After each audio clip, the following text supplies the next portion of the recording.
Course Plus. Expressway to elegant career. At the end of the last video, we mentioned that we had to change everything. Now, that's a pretty tall order, but using the aforementioned Kaizen approach, we should see it's relatively possible to gradually introduce change that starts small and eventually becomes all-encompassing. But before we go on, perhaps I should explain what I mean by change everything. Why do you need to change everything if all you want to do is get a little more energy? Let's take a look at one example and use that as a microcosmic example of why it doesn't work to try and change one aspect of your health and lifestyle in a vacuum. If you're like an awful lot of people, then at some point you've probably tried to get into better shape. That might mean you joined a gym, or perhaps you paid for a training program to get ridden for you. And if you're like an awful lot of people, you may have failed to stick at the training program or to see the results you wanted. Now, why is that? Probably it comes down to the simple fact that the training program was too ambitious. Very often, a training program will involve working out 3, 4, or 5 times a week at a gym.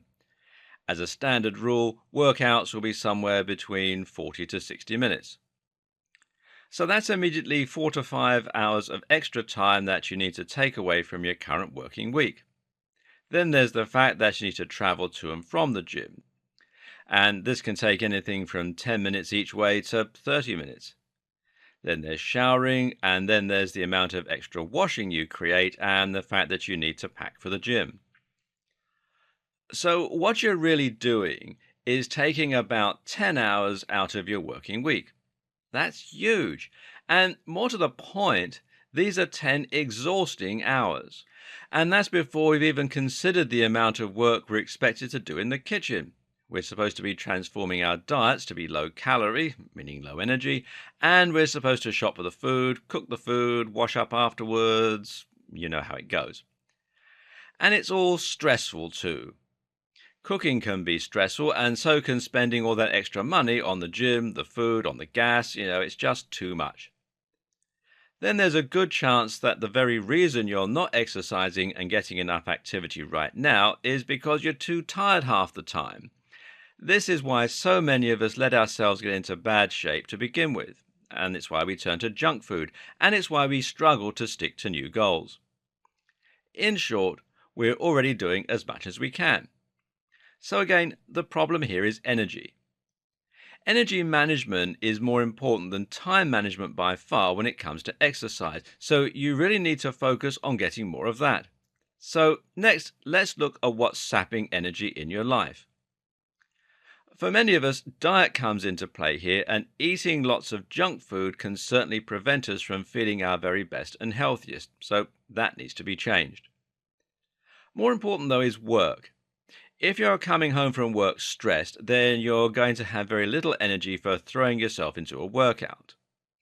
Likewise, stress from other sources, such as your finances or relationships, can also have a negative impact on your ability to train, so you need to fix that too. There are practical considerations too, like finances. As I was saying, staying in shape can be expensive, and like space if you're training at home, which is a good shout for most people.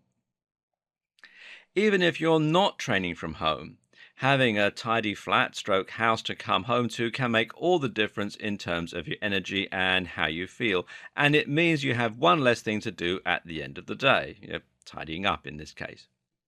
Likewise, looking good will fill you with energy and confidence too, which will translate into a better mood and more energy to attack the workouts. A lot of energy is linked with mood, as we'll see later. Then, of course, those other things come into play: time, motivation, and the right program. The point I'm making is that picking a training program and pledging to stick at it just doesn't work unless you're also looking at what has been holding you back so far. Right now, you probably fill your time with activity as much as you can and then crash on the sofa because you're out of steam. If you had the energy to work out, you'd already be working out. You're not because you don't. So don't come up with an unrealistic 5-day workout plan until you've looked at the rest of your life, including your physical energy, happiness, and mental discipline. You have to change everything if you want to get into great shape. And as you'll see, this makes changes in the rest of your life. Working out will give you more energy. And when you get more energy, you'll find you start to perform better at work. This will be helped by the fact that you now look and feel more confident and attractive filling out that suit or pencil skirt with a more toned physique. Working less means you have more energy to train. Training means you have more energy to do better at work. And these kinds of two-way relationships exist throughout your entire lifestyle.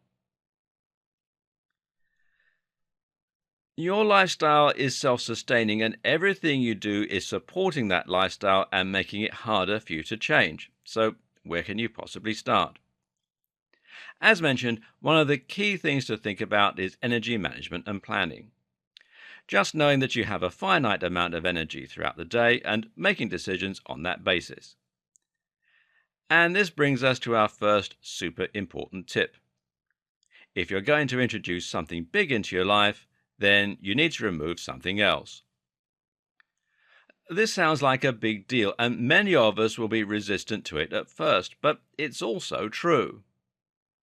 If you're going to try and exert yourself for 30 minutes after work every day, then you need to find a way to save 30 minutes of both time and energy. Getting up 30 minutes earlier will give you more time, but perhaps going to bed 1 hour earlier the night before can give you some more of the energy. Or perhaps you just make the decision to save energy by going out a little less. If you have a weekly pub trip, then consider cutting that out, especially as alcohol will sap your energy in the long term. If you have a very busy social calendar, perhaps consider seeing one friend less. Now, that sounds harsh, but life is all about making tough decisions. Or maybe you'd rather cut out one of your more tiring hobbies or extracurricular activities. Again, it's hard and it seems cold, but the simple fact of the matter is that every action needs an equal and opposite reaction. You can't pull extra time out of thin air. But that's what's going to bring us to our next video and a somewhat more appealing sounding alternative. Finding lots of little ways to save more time and energy throughout the day. This is where the concept of Kaizen comes in. If you can save a little energy on the way to work, save a little energy in the morning, save a little energy doing the dishes, well, you might just have a bit more to spend doing the things you love and the things that are important to you.